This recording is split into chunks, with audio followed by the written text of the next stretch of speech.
Greetings in the name of Jesus Lord our Saviour. క్రీస్తునామ శుభవందనములు. మరి చూసుకున్నట్లయితే అపోస్తలుడైన ఫిలిప్పీయులకు రాసిన పత్రిక 3వ అధ్యాయము 11వ వచనం చూసుకోండి. ఆయన మరణ విషయంలో సమానుభవం గలవాడునై ఆయన పునరుద్ధరణ బలం ఎరుగు నిమిత్తము ఆయన శ్రమలో పల్లివాడవుట ఎట్టిదో ఎరుగు నిమిత్తమును సమస్తము నష్టపరుచుకొని వాటిని పెంటతో సమానముగా ఎంచుకొనుచున్నాము. పెంటతో ఎందుకంటే క్రీస్తు ఈ భూలోకంకి ఎలా వచ్చిండు? గొర్రెపిల్ల స్వభావంతో వచ్చిండు. మరి దేవుని స్వార్థ చేసిండు. అపోస్తలుడైన పౌలు సౌలుగా ఉన్నప్పుడు క్రైస్తవులను వేధిస్తూ ఇట్లా ఉన్నప్పుడు క్రీస్తు మాట్లాడిన తర్వాత అపోస్తలుడైన పౌలు ఎలాంటి ధనవంతుడు అంటే రోమ దేశంలో ఉన్న తార్సు అనే ఓడరేవులలో వాళ్ళకు కోట్ల ఆస్తిపరుడు. అతడు చాలా జ్ఞానవంతుడు. అతని జ్ఞానాన్ని, అతనికి ఉన్న ఆస్తులను క్రీస్తు ముందట పెంటకుప్పతో ఎంచుకున్నాడు.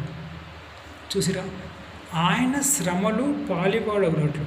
ఇక్కడ చూసిరా, క్రీస్తు ఎందు నిమిత్తం వచ్చిండు? నశించిపోతున్న ఇశ్రాయేల్ జనాంగాన్ని, యూదులను రక్షించడానికి వచ్చింది. లూకా సువార్త 19:10 చూసుకున్నట్లయితే ఇక్కడ ఏమంటున్నాడు? ఆయన శ్రమలో పాలివాడన్నట్టు ఎటుదో ఎరుగు నిమిత్తం. మరి క్రీస్తు శ్రమలో మనము పాలివారం కావాలి.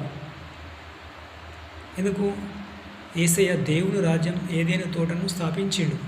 ఏదైనా తోటలో అయితే ఆదాము హవ్వలు ఏవైతే కోల్పోయారో ఆ సహవాసం దేవునితోటి, ఆ సహవాసాన్ని అంటుకట్టడానికే క్రీస్తు లోకంకి వచ్చిండు. వచ్చి దేవుని రాజ్య సువార్తని చెప్పాడు. మరి అపోస్తలుడైన పౌలు కూడా క్రీస్తు రాజ్య సువార్త నిమిత్తము పెండకుప్పతో ఎంచుకొని 12 మంది శిష్యులను ఏర్పరచుకొని దేవుని రాజ్య సువార్త చేస్తున్నాడు. అపోస్తల కార్యం 19వ అధ్యాయం చూసుకున్నట్లయితే అక్కడ క్రీస్తు చేసాడు. 12 మంది శిష్యులను ఏర్పరచుకొని అక్కడ దేవుని రాజ్య సువార్త చెప్తాడు. అపోస్తల కార్యము 19వ అధ్యాయము చూడండి. ఇక్కడ చూడండి 6వ వచనం. తర్వాత పౌలు వారి మీద చేతులు ఉంచగా పరిశుద్ధాత్మ వారి మీదకి వచ్చాను. అప్పుడు వారు భాషలతో మాట్లాడుకు ప్రాచుర్యటకు మొదలుపెట్టింది. వారందరూ ఇంచుమించు 12 పురుషులు. చూసి ఇక్కడ క్రీస్తు 12 మంది శిష్యులు, యాకోబుకు 12 మంది కుమారులు, 12 గోత్రాల వాళ్ళు. మరి అదేవిధంగా అపోస్తలుడైన పౌలు కూడా ఏమంటాడు? 1 కొరింథీ 11వ అధ్యాయంలో నేను క్రీస్తుని పోలి నడుచుకున్న ప్రకారము మీరు నన్ను పోలి నడుచుకోండి అంటున్నాడు. చూసిరా, 1 కొరింథీ 11వ అధ్యాయం 1వ వచనం. నేను క్రీస్తుని పోలి నడుచుకున్న ప్రకారము మీరు నన్ను పోలి నడుచుకునుడి. కాబట్టి అపోస్తలుడైన పౌలు కూడా క్రీస్తు 12 మంది శిష్యులను ఏర్పరచుకున్నట్లు 12 మంది 1 కొరింథీ 11వ అధ్యాయం 1వ వచనం. నేను క్రీస్తుని పోలి నడుచుకున్న ప్రకారం మీరు నన్ను పోలి నడుచుకునుడి. చూసిరా, ఇది జీవ గ్రంథంలో అపోస్తలుడైన పౌలు రాసిందంటే, పరిశుద్ధాత్మ రాసిందంటే, పరిశుద్ధాత్మ ఆవేశించేత రాసిందంటే ఇది ప్రపంచంలో అన్ని భాషలలో, అన్ని దేశాలలో ఉంది. అపోస్తలుడైన పౌలు క్రీస్తు డిఎన్ఏ. మరి యేసు ప్రభు 12 మంది శిష్యులు ఉన్నారు కదా, ఆ 12 మంది శిష్యులకు ఏమని చెప్పాడు? నా కళ్ళ ముందర మీరు నాకంటే ఎక్కువైన అద్భుతాలు చేయండి అన్నాడు. మత్తయి సువార్త 28వ అధ్యాయము చివరి వచనం చూసుకున్నట్లయితే అక్కడ యేసు ప్రభు ఏ విధంగా 12 మంది శిష్యులను ఏర్పరచుకున్నాడో అపోస్తలుడైన పౌలు కూడా 12 మంది శిష్యులను ఏర్పరచుకొని మీరు నాకంటే నా కళ్ళ ముందరనే ఎక్కువ అద్భుతాలు చేయమన్నాడు. చూడండి చివరి వచనం. నేను మీకు ఏ సంగతులు ఆజ్ఞాపించుతునో వాటన్నిటి గైకొన వాళ్ళని వారికి బోధించుడి. ఇదిగో నేను యుగ సమాప్తి వరకు సదాకాలం మీతో కూడా ఉన్నానని వారితో చెప్పాను. చూసిరా, ఇక్కడ నేను మీకు ఏ సంగతులు ఆజ్ఞాపిస్తున్నానో వారికి బోధించుడి, శిష్యులను తయారు చేయమని చెప్పిండు. కుమార్ ఏం చేస్తాడు? 18వ వచనం చూడండి. అయితే యేసు వారి వద్దకు వచ్చి, పరలోకమందున్నను భూమి మీద నాకు సర్వాధికారులు ఇవ్వబడి ఉన్నది, కాబట్టి మీరు వెళ్ళి సమస్త జనులను శిష్యులుగా చేయుడి, తండ్రి యొక్క కుమారుని యొక్క పరిశుద్ధాత్మ యొక్క నామములోకి వారికి బాప్తిసం ఇచ్చుచు. చూసిరా, ఇక్కడ సమస్త జనులను శిష్యులుగా చేయండి. సమస్త జనులు అంటే జపాన్ మొదలుకొని అమెరికా వరకు ప్రపంచంలో 238 దేశాల ప్రజలకు క్రీస్తు సువార్త చెప్పండి, వాళ్ళని శిష్యులుగా చేయమన్నాడు. అపోస్తలుడైన పౌలు ఏమంటున్నాడు? నేను క్రీస్తుని పోలిన ప్రకారం మీరు నన్ను పోలి నడుచుకొని అంటాడు. అక్కడ యేసయ్య ఏం చేసాడు? శిష్యులకు ఒక సందర్భంలో అద్భుతం చేయలేకపోతారు, ఎందుకు కాలేదు అని బోధకుని అడిగితే యేసయ్య ఏమంటాడు? అక్కడ మీకు ఉపవాసం లేకపోవడమే. కాబట్టి ఇక్కడ యేసయ్య ఏమన్నాడు? యేసయ్య చేసిన అద్భుతాలే రాస్తే భూలోక గ్రంథం జరిగిపోదు, అంతకంటే ఎక్కువ అద్భుతాలు చేసాడు. కాబట్టి మీరేం చేస్తారంటే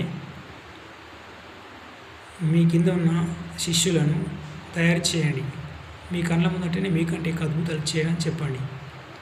ఎందుకంటే ఇప్పుడు many denominations in this world, ఈ ప్రపంచంలో చాలా రకాల డినామినేషన్స్ ఉన్నాయి. ఒక్కొక్క సంఘం ఒక్కొక్క రకంగా పేరు, ఒక్కొక్క రకం ఉంది. మరి క్రీస్తు రాకడలో ఎత్తబడేటి ఎంతమంది? ఇద్దరే. బుద్ధిగల కన్యకలు 10 మందిలో 5గురికి దివిటీలో నూనె అయిపోతుంది. మరి క్రీస్తును సిలువ వేసినప్పుడు ఇద్దరిలో ఒకరికి రక్షణ. ధనవంతుడు, దరిద్రుడు, లాజరు, ఒకరికి రక్షణ. అసలు ధనవంతుని పేరే లేదు జీవగ్రంథంలో, ఆ దరిద్రుని పేరే జీవగ్రంథంలో ఉంది.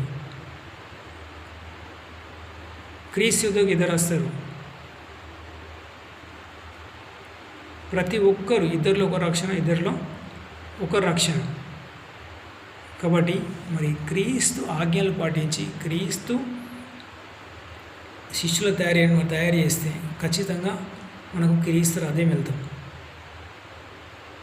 మరి అడుగుడు మీకు ఇవ్వబడింది కదా, మత్తయి సువార్త 7:7. మీరు ప్రార్థన రూపంలో అడగండి, ఖచ్చితంగా మనకు పరిశుద్ధాత్ముడు బోధిస్తాడు.